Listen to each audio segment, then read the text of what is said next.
starting with Roberto. Hi, Coach. Coming off the win against Philadelphia, what did you like about that game, and how can you use that towards the game this weekend in New England? Having a clean sheet again was a very positive one for us coming out of the recent games. I felt we were competitive again, which was also a big issue coming out of the previous two matches.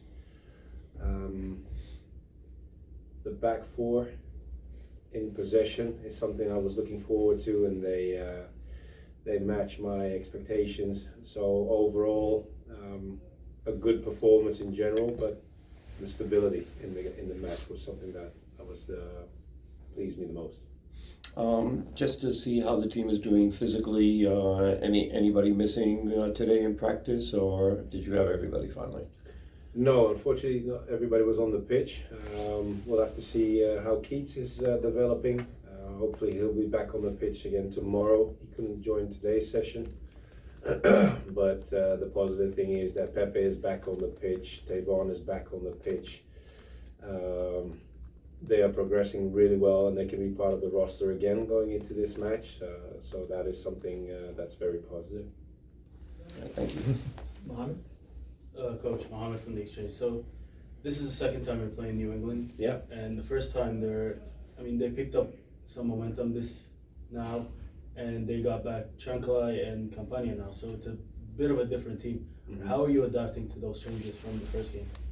Well, that's something we'll have to see. They didn't play against us in the first game, so there's no reference from this first game. However, the first game has given us a lot of information, obviously, because it was one of our games where we were struggling a little bit, especially out of possession. We conceded an own goal, but we responded really well. And for us, it was a good result, but also gave us a few lessons to take with us into the next games. But we'll have to see how they will manage themselves now with new players coming in for us then, because they're back from injury. And then also with Hack becoming a shining last game, and then also the past few games, how has he developed in that role as center back? Justin, you mean? Yeah. Well, Justin gives us a lot of flexibility. He has been paired up with Thiago, which is a good match. And as I said, it gives us a lot of flexibility in possession mainly. Thinking like a midfield player playing as a centre back is something that has helped us in the past few games with him as a centre back, and we look forward to develop our game more and more with this positive impact. But however, everybody has to be kept on their toes, because we have good central defenders behind them as well, with Tana and with Burke.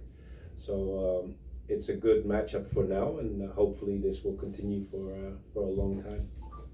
Last question. So, do you feel like your squad depth is good enough for the rest of the season, or you're looking to add more?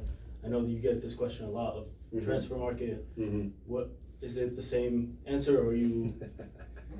Well, you've listened to a few press conferences from me so far, so you know what my answer will be. It's something I stay away from. We have our people within the club that are very busy with this topic.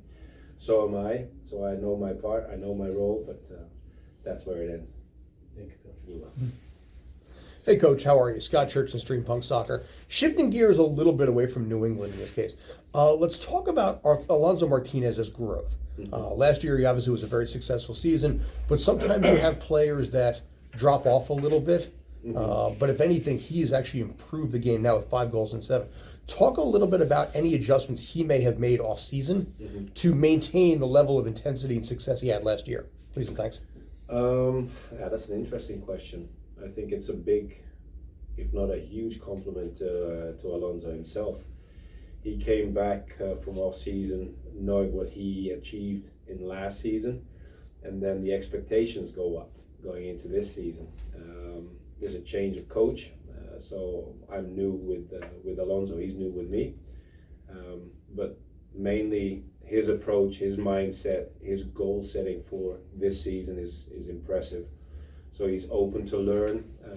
He's working really hard every day in order to improve himself. So those are very important aspects and to even go beyond what you've performed in the past season. So I would say again, it's a huge compliment to Alonso himself. And if you see how he's trying to focus on how he can improve his game, that is very impressive.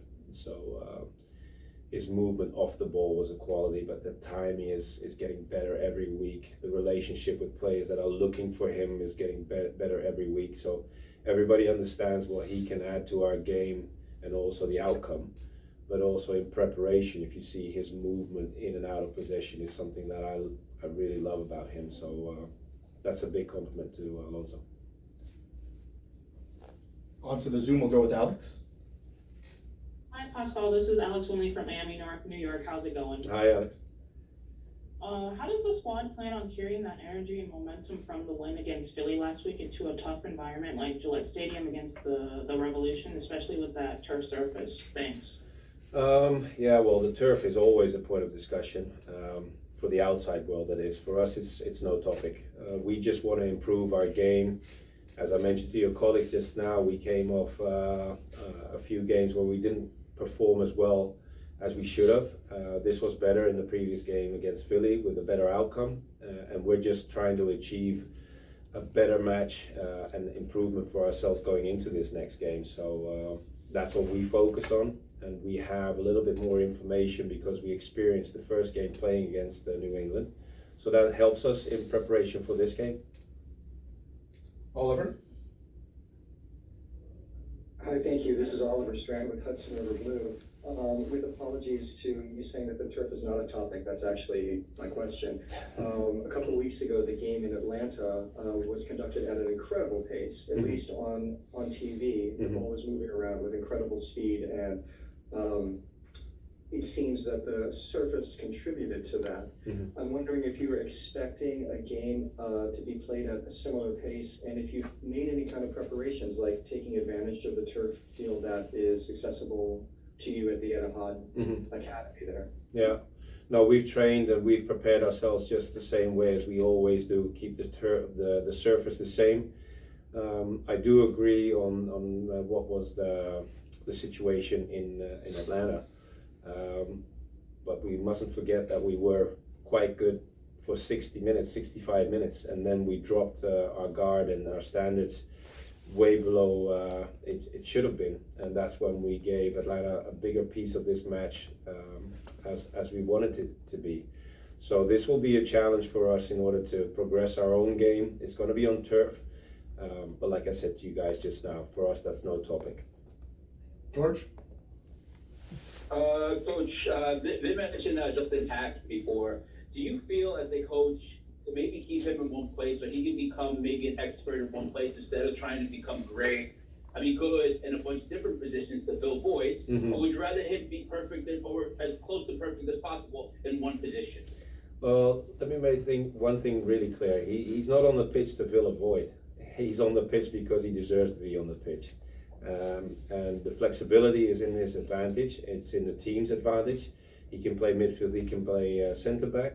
But like I said to one of your colleagues just now, the way he goes about as a centre back, he thinks like a midfield player, and that is something I really admire about him.